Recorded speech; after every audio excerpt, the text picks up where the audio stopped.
We're Ariel, And Michelle, and and we're we're the the Board Board Game Game Tutors. Tutors. Today we're going to be talking about the Jungle Elves, which are a standalone faction that you can buy for Summoner Wars, separate from any master set or anything like that. They're just sold on their own.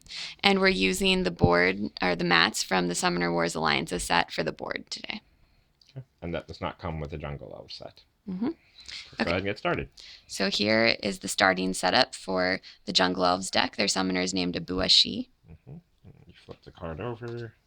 And you can see a list of all the event cards that come with the deck, as well as a list of everything you do every turn. This is a wall from the Jungle Elves. And this is the summoner, Abua Shi. So he rolls 3 dice, that's his attack value. He's a ranged fighter, and he has just 5 hit points. His special ability is called Chant of Growth. Instead of attacking with Abua Shi, you may spend 1 magic point to choose any one Jungle Elf unit. Add 1 to the attack value of the chosen unit until the end of the turn. So when it says instead of attacking with Abua Shi, that means you give up 1 attack. So you'll only be using up to 2 attacks during this turn. Normally you would have 3, but since you're instead of attacking with Abua Shi, that means you only have 2 attacks now. And one of those attacks, so let's say you had 3 or 4 people, maybe you had 4 people on the board. One of them was Abua Shi. He definitely cannot attack, and you only have 2 attack options with the 3 remaining people on the board. Mm-hmm. And this costs 1 magic point, like it says, and then you can choose any unit. So that can be obviously not Abua Shi because it says instead of attacking with him, but then any other unit. So it could be a champion or a common. And obviously you need to have at least 1 magic point available in your magic pile at the beginning of your attack phase to do this. Yeah. If you spend all your magic, you cannot do his special ability. Mm-hmm. Okay. And then the first common unit we're going to talk about is a Lioness. This Lioness costs 3 magic, has an attack value of 3, is a melee fighter, and has 2 hit points. His special ability is Rider. During your movement phase, instead of moving this Lioness normally, you may move it up to 7 clear straight line spaces. So we counted the spaces, and that actually gets you all the way across the board. If you start on one side, you can go all the way across to the other by going 7 spaces. Started here, right here, you can count. The board is 8 spaces long, so he can get literally to the other side of the board, because you can imagine the lion's charging with this guy on his back. So he can get all the way across to the other side of the board if there are no obstructions in his way. Mm-hmm. So, also, when you move him, you also basically, just for clarity's sake, we think it's the best to declare with this Lioness to your opponent, obviously, I'm going to move him normally. 1, 2. Or I'm going to move him using his special skill. 1, 2, 3. So you could have moved 2 normally, but now he moved 3. He could move 4. He could move 5. He could move 6 in this example because he can get to the other side. He couldn't move 7, obviously, because that would go off the board, so that doesn't work. But yeah, so we think it's just good practice to tell your opponent, I'm moving normally, or I'm moving using a special skill. Because if you use the special skill, you can only go in a straight line. Yeah, you can't go 1, 2, 3, 4, 5. Yeah, you can't do that. That doesn't work. Mm-hmm. So yeah, that's the Lioness special skill. So, and like we said, he rolls 3 dice, which is pretty scary. That's a lot of dice all at once, and can definitely make your opponent pretty nervous. Mm-hmm. That's also why they cost 3 magic, right, because they're so valuable. This is an archer. He's also a common unit. He costs 1 magic, has an attack value of 1, is a ranged fighter, and has 1 hit point. His ability is Arching Shot. This archer may attack through other units. Only the targeted card is affected by the attack. So basically he can shoot over another unit and attack something that's past it. So the archer is ranged, obviously, because he can shoot his arrow over things. So if this Lioness was in front of him, and let's just pretend this was an enemy summoner. So like we discussed before in our basics video, people who have ranged attacks can attack people up to 3 spaces away. 1, 2, 3. So if this was an enemy summoner, this archer could attack the enemy summoner by shooting his arrow over the head of the Lioness and hitting the enemy summoner. Obviously, possibly hitting. He might just do a 1, so he wouldn't have gotten him in that particular instance. So yeah, that's his special skill. He can shoot over people's heads, basically. And it's just important to declare who you're attacking. Yeah. Because you could be attacking the one directly in front of you or the one past it. You just need to make sure and state that before you roll the dice. Yeah. So you could attack here, here, or here. Yeah, you just have to declare. Okay. This is a Lioness. They cost 1 magic, have an attack value of 2, are a melee fighter, and have 1 hit point. The Lioness's ability is really interesting. It's called Hunting Pride. Lionesses do not move during your movement phase. Instead, immediately after your normal movement phase, you may move all Lionesses that you control up to 2 spaces each. So you can get in a lot of extra movement with the Lioness because you can move all of the Lionesses on the board, up as many of them as you want to. So that's a lot of extra movements. So here, let's go over this example here. So the main thing that's difficult with Lionesses is figuring out how do you want to move. Because let's just say this is the example here, right here. So you have, let's say we had this. Okay, so you have 5 units on the board, for example, in this particular situation. Now, Lionesses do not move during normal movement. Everyone else moves first. So that means, since you have 5 units on the board, you could do a movement with a Lioneer, you could do a movement with the Archer, you could do a movement with Abua Shi. That's your 3 regular movements during your normal movement phase. And then after your normal movement phase, then you can move every single Lioness that you have on the board up to 2 spaces each. You don't have to, but it basically means you could move all 5 of your people, which is a pretty interesting dynamic. It's also kind of hard to manage because you want to make sure you're making full use of your different units. You're not putting them into vulnerable positions. So, for example, you might just say, okay, well, this archer's not going to get around anybody, so let's just say, let's just do this. Lioneer goes forward 2, or he could even go 7 if he wanted to, as far as he could go. Abua Shi's backing up 2. This archer is going 1, 2. That was the regular 3 movements. Now the Lionesses could also move forward 1, 2, and this one, she wants to protect this archer, so she goes in front of him. Yeah. So you just moved every single one of the units that you had on the board. Obviously, the board's not going to be as clear as it is in this example, but yeah, it's basically really movement management with this deck because you don't know what's going to come up, what's going to be in your way, where the enemy units are going to be, where the enemy summoner is going to be. So you just have to play this very, very carefully. Yeah, sometimes you can run into trouble because you think you have your moves planned and then you realize, oh, the Lioness is still going to be blocking the person I thought I was going to move, and I can't move the Lioness first, so I can't actually move that guy. So, for example, in this example, the Lionesses are blocking any forward movement, so the archer really only has the option of going here. Yeah, that sort of thing. And then he's not in an ideal position. So, yeah, you really have to carefully figure out where am I going to summon Lionesses using my walls in a creative fashion, so that I'm not blocking movement of the people who can move, and I need to get into better positions. Okay, so that's that. All right, then we have our first champion. This is my Kenda Roo. She costs 6 magic, has an attack value of 2, is a ranged fighter, and has 5 hit points. Her ability is pretty straightforward. It's called Power Shot. When attacking with my Kenda Roo, add 2 to her attack value if she was not moved this turn. So if you already had her in the position that you wanted and she doesn't need to move on this turn, she's going to roll 4 dice. So of course this is especially helpful if she can be in range of a summoner, but he will have had a chance to possibly move out of the way on his turn since you had to position her ahead of time if you wanted to shoot with 4 dice. So that's pretty simple and easy to understand there.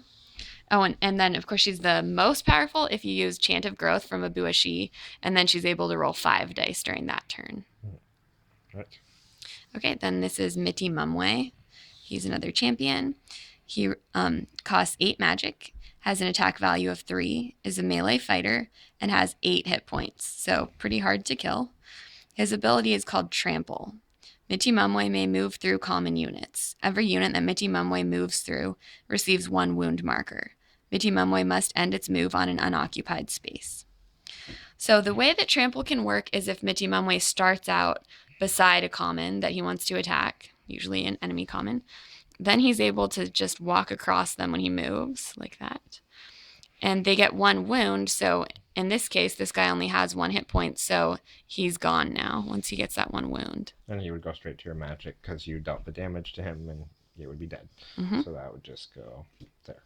So trample is really cool when you can use it. The only tricky thing is that he does have to be already beside the common unit that he wants to trample, since he can still only go 2 spaces. And because he rolls 3 dice, there's a good chance anybody he rolls dice against will probably be dead next turn. So, that limits that. And also, your opponent doesn't like trample, the ability of trample. So, they usually will not try to give you the opportunity to attack their units by stomping all over them.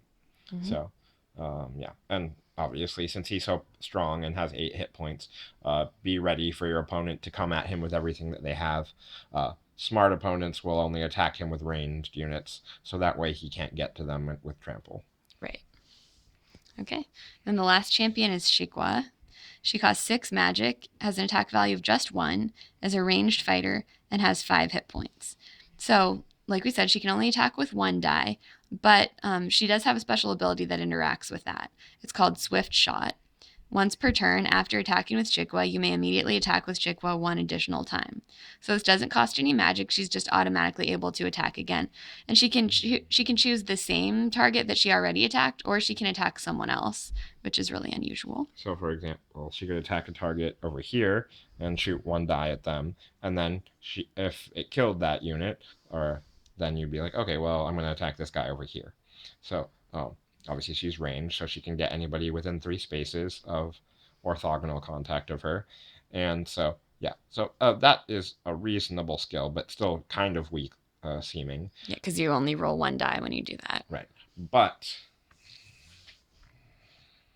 So Chant of Growth really interacts with Shikwa here, because Abua Shi can add 1 die to her attack, and Abua Shi's ability says until the end of the turn. So if you're talking about Shikwa, she has 2 attacks. So for the first attack, she would get 2 dice, because he would add 1 to her attack value for her first attack, and for her second attack, she would get a brand new 2 new dice. Yeah, because it's still that same turn. Yep. So she has the ability to roll 4, just like Kenda Roo has the ability to roll 4 if she hasn't moved.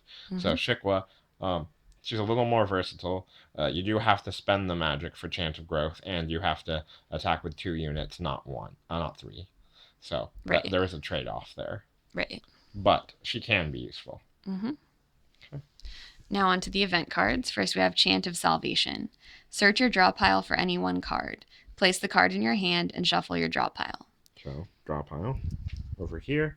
So, the interesting thing about Chant of Salvation is the fact that you can search your draw pile for any 1 card. So, if you want another one of your event cards, if you want one of your particular champions that you know hasn't come up yet, you want a Lioness or something like that. If you know what you want, you can search through your draw pile and take it out. And place the card in your hand and shuffle your draw pile. There is no text here on this card that states you have to show it to your enemy, so they have no idea what you just drew out of your deck. It could be an event card, it could be a wall, it could be a common, it could be a champion. They have no idea. So this could be a pretty useful card to use to basically make your opponent nervous that you're trying to plan some sort of combination, which you probably should use this for. Yeah, and in some of the other decks, they'll let you do something similar to this, but they'll say that you have to show the card that you found, but in this case you don't. Right. So that was Chant of Salvation, and then once you use it, you obviously discard it to your discard. Then Chant of Negation. Choose an opponent. Until the beginning of your next turn, all of the chosen opponent's units have no abilities and cannot gain any abilities. So if someone was using this against your army, for example, Shikwa would no longer have Swift Shot, the Archer would no longer have Arching Shot, etc., etc. So when you're fighting any opposing army, they lose their abilities for 1 turn. Okay? Okay. And you have 2 of these in your deck. And Chant of Salvation, since it's a pretty useful card, there's only 1 of those in your deck. Right. Here's Chant of Haste. Choose 1 champion or summoner that you control, or choose up to 3 common units you control that have a summon cost of 2 or less. You may immediately move the chosen unit or units up to 2 spaces each. So this is during event phase. It lets you move your units, and then of course you're still going to have your normal movement phase. So basically, it allows you to do extra movement on that turn. Right. So, for example, you might use this card. So let's say you were in that difficult situation of, oh, these lionesses, they're blocking movement of my regular people. Um, Lionesses only cost one, and archers only cost one. So you can use this card on them. Lioneers cost three, so you cannot use this on them. Right. Um, so if you were choosing the three commons route, you could move all three of these commons first, up to two spaces each. So yeah, you could move the lioness out of the way, just move it forward to get it out of the way, move the archer, move the lioness. So all these would be eligible for the three common units moving to up to two spaces. Mm-hmm. Or if you wanted to, you could do it just to Abua Shi or just to one of your champions. And so, yeah, you can use that for some variety in terms of getting more movement in that way. And you could use this on Mitty Mumway if he was next to a common. You could use Chant of Haste to have him move across that common and trample it. You could also use it to get him in position so that during your movement phase, maybe at that point, you'd be able to trample a common unit if you weren't already next to it. So if you use Chant of Haste, Mitty Mumway could go 1, 2, and then during his movement phase, so that lioness would be dead and off the field. Then during his movement phase, he could go 1, 2, and then this lioness would also be gone. But it's all about particular placement. So you just have to be aware of what's on the board and how does that interact with his location on the board. Mm-hmm. Okay, so that was Chant of Haste. Chant of Life. Choose a common or champion unit that you control. Spend 1 magic point to remove up to 2 wound markers from the chosen unit. So note here that you can't use this on your summoner, which can be frustrating if he's pretty injured and you have this card. It's not for him, it's for commons or champions. And then regardless of whether it's a common or champion, you spend 1 magic point and then you get to remove 2 wounds from that unit.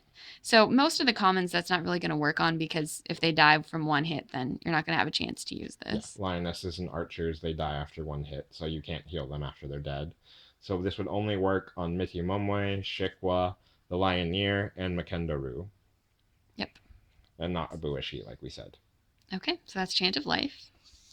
And we do have 2 of those in this deck. And then Chant of Deception, which we also have 2 of. Choose a Jungle Elf unit that you control. The chosen unit may exchange places with any other Jungle Elf unit that you control. So this could be your summoner, this is any of your units, and you simply swap places between the 2. So this might especially be helpful if you got a weaker unit, maybe across the board, close to the summoner, and then switched it with a stronger unit that could do a stronger attack against the summoner or whoever you wanted to attack. Yeah, for example, let's say you had this Lioneer and you had Mitty Mumway here. Mitty Mumway, he moves 2 spaces at a time, so like we said, his movement is average. But the Lioneer can move 7. So if the Lioneer goes all the way across the board... And he would have had to do this on a previous turn so that he's ready for this event phase. Here, he doesn't get killed, and let's pretend he was attacked, and he only has 2 hit points, but let's just say he only got 1 hit done to him during the previous turn because they just rolled poorly. So what happens now is then you could use Chant of Deception, grab Mitty Mumway, have him switch places with the Lioneer. So the Lioneer basically just did a shortcut for him. Now he's on the enemy side of the board. Now your enemy's really in trouble. So yeah, that would be one really useful use of Chant of Deception. Mm-hmm. All right, and that was the last card from the deck. So those are the Jungle Elves. Right, and if you guys have any questions or any clarifications, please let us know. If you enjoyed this video and you would like to get more regular content from us, please subscribe to our channel, The Board Game Tutors, at YouTube. And yeah, we look forward to seeing you guys in the next video. All right, thanks so much for watching. Bye. Bye, guys.